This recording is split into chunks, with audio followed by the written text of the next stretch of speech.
Pinalinis ko na nga ulit yung aircon ko kasi nga wala nang lamig na lumalabas. Bukod pa nga doon, tumutulo na siya. So yun, kapag ganun nga medyo nahihirapan na nga siya. Bukod pa nga doon, mag-isa na nga lang nga siyang nagpapalamig nga ng area. Itong dine-in area kasi namin, sabi nung mga aircon installer, sabi nila dapat 2 HP pataas yung kailangan nga dito. Yun nga lang kasi yung unang bili nga ng aircon 1.5 lang, kaya nagdagdag nga ako. So yun, dahil wala na nga akong kasama dito, medyo nag-aalala nga ako na baka hindi niya kayanin nga mapalamig nga yung buong area. Dahil nga yung umalis nga yung Coffee Bee, hindi ko na rin talaga maramdaman nga yung lamig. Siguro baka dahil madumi na nga din at linisin na rin talaga. Pero after nga niyang malinis, so yun, tuwang-tuwa ako kasi nga sobrang lamig naman pala talaga at kaya naman niyang palamigin nga yung buong area. Plano ko nga sana, sabi ko kapag nalinisan nga, lalagyan ko na ng harang yung counter papasok nga sa dine-in para dito na lang talaga sa dine-in magkakaroon nga ng lamig.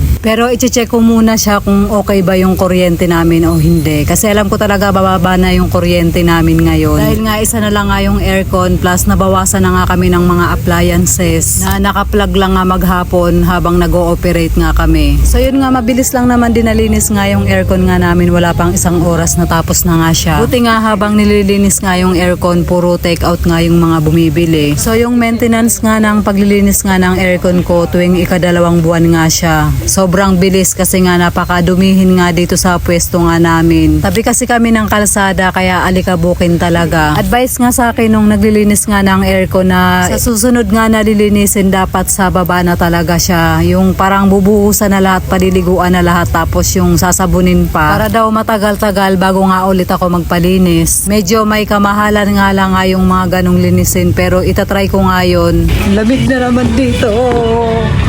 Ang lamig na naman.